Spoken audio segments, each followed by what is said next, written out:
Sa ating mong balita, lower poverty at hunger rate sa bansa ating tatalakayin kasama si Department of Economy, Planning and Development Undersecretary Rosemary Edilion. Yusek Edilion, magandang tanghali po at welcome back sa Bagong Pilipinas ngayon. Yes, magandang tanghali po naman. Yusek, thanks for joining us. Ayon po sa pinakahuling datos, bumaba ang poverty incidence sa bansa. Ano po ang pinakamalaking dahilan kung bakit nakamit natin ang pagbaba ng antas ng kahirapan?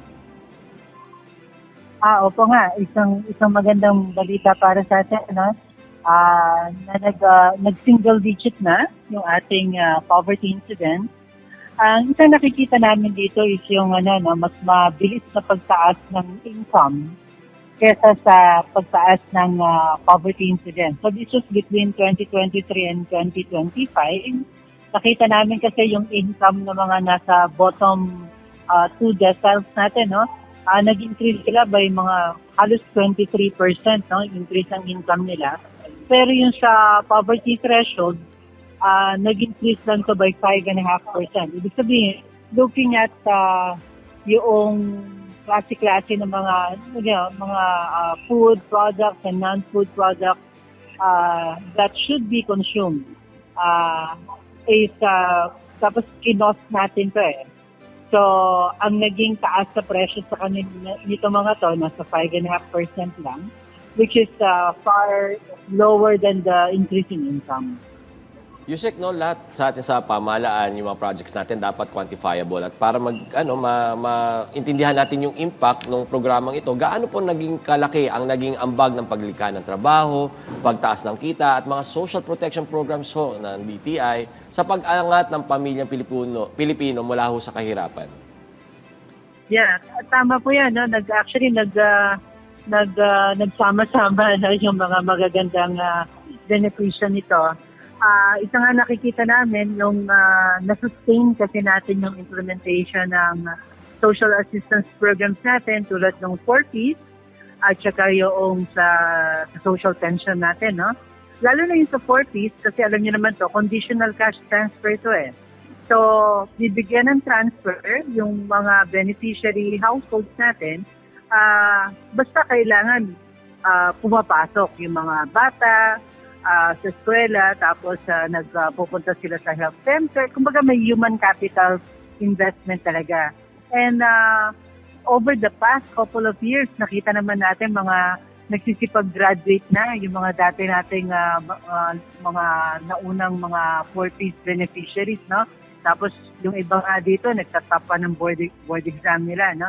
So, nakita natin na talagang pag yung transfer natin, yung assistance programs natin, kaakibat yung human capital investment. Talagang ito yung robust measure to get them out of poverty. Okay. Pero Yusek, sa kabila po ng balitang ito, may mga sektor o rehiyon pa rin na mataas po ang poverty incidence. Saan po nakikita ng DepDev ang pinakamalaking hamon? At ano po yung kailangan gawin para hindi sila mapag-iwanan? Oo nga. Nakita rin namin na meron pa rin mga matataas ng poverty incidence. Nandiyan na yung sa Bangsamoro. As a region itself, actually, ang laki ng ibinaba ng poverty incidence in Bangsamoro.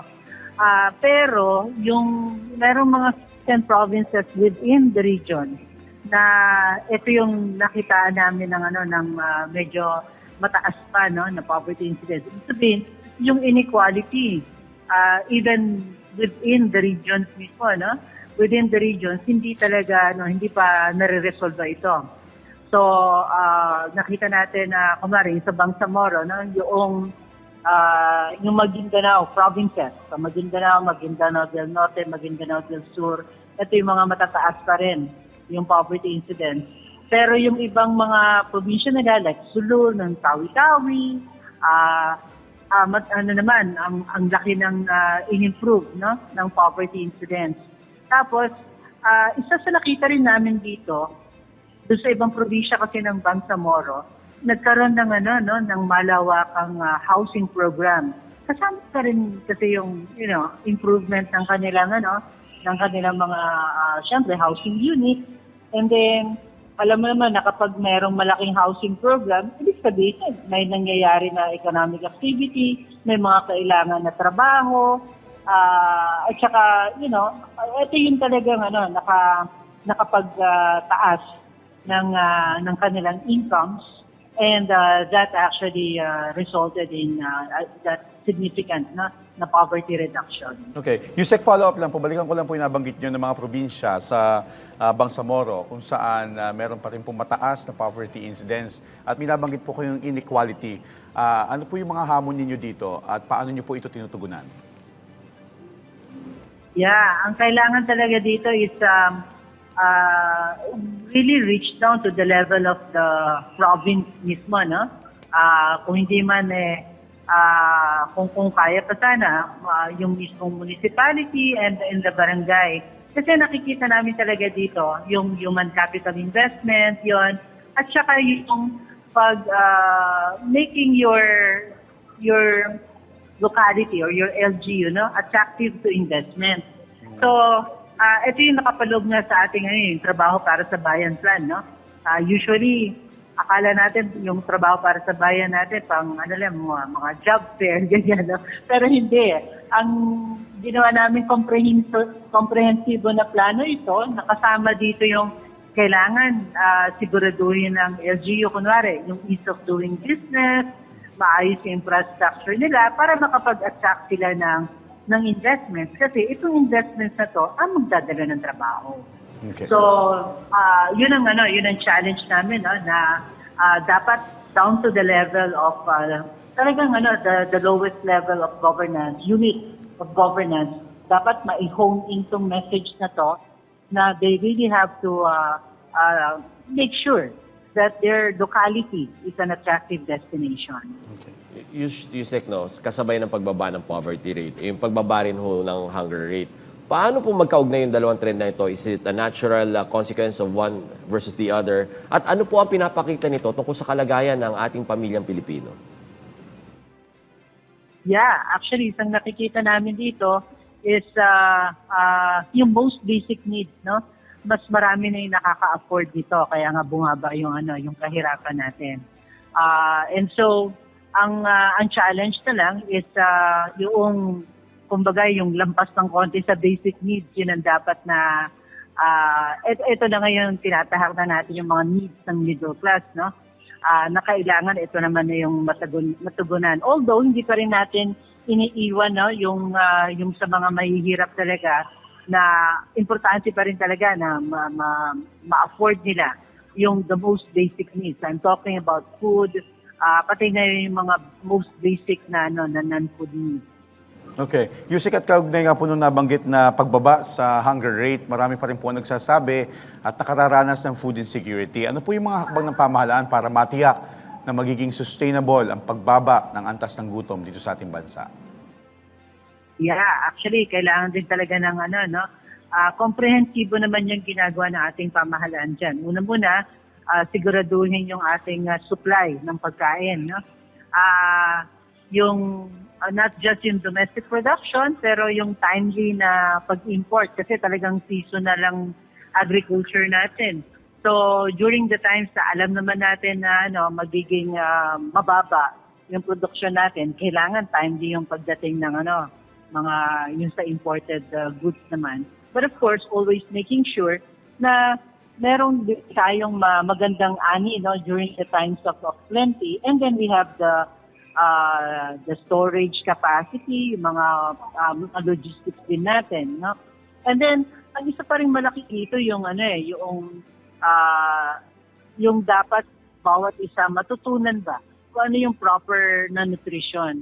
Kasi kung ibabangga ko pa nga ito sa nutrition, no, yung malnutrition rate natin, actually mataas pa rin yung stunting rate natin, sa mga lampas 20% pa, 23% pa, which is much higher than the poverty incidence, no? Which tells me na hindi kasi nila parang hindi yung mga masusustansyang na nabibili kasi, no? Or na-access nila na pagkain. So ito, malaking bagay din dito yung kailangan ng maayos na kaalaman para sa ating mga ordinary na families. Tapos papasok din dito yung dapat may mga community garden sila, kung pwede nga may backyard garden para parang they have access to nutritious food all year round. Yusek, total, this is a very obvious question. Pero tanong ko na rin, at gaya ng binanggit nyo kanina, gaano kahalaga ang pagbabaho ng presyo ng pagkain at ang pagpapatatag ng food supply natin sa pagpatuloy na pagbaba ng ating hunger rate?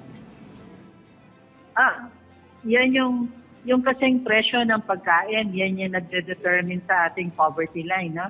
Kasi nga, ang ginagawa meron muna tayong mga nutritionists, no? They came up with a menu na itong menu na to, it meets yung ating mga nutrient requirements. Tapos, ikino-cost ito ng PSA. Pinapresyohan to, depende sa province, kung urban or rural, ganyan. Tapos, so syempre, kapag mataas ang presyo ng pagkain, magiging mataas din tong requirement natin for proper nutrition. So, importante talaga na maging affordable yung presyo ng pagkain natin. Okay, Yusek, pakipaliwanag din po, paano po masusukat kung yung pagbaba ng poverty at hunger rates ay pangmatagalan at hindi lamang resulta ng pansamantalang ayuda o economic conditions? Magandang katanungan yan. Actually, kaya sinabi nga namin sa Office of the President, pag nakuha na namin yung raw data, then we will make further analysis, no? Kasi ang gusto nating makita dito is nagkaroon ba ng improvement in their human capital? So, ito ba yung naging rason kung bakit tumaas ang kanilang income at hindi yung tulad ng sabi mo, baka naman nakatanggap kasi ng malaking ayuda, no?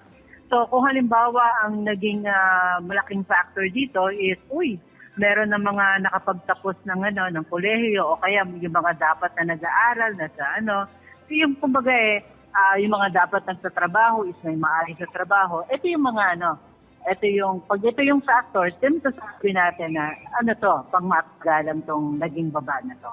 Okay. So ano po ang target ng pamahalaan sa mga susunod na taon pagdating sa poverty at hunger reduction?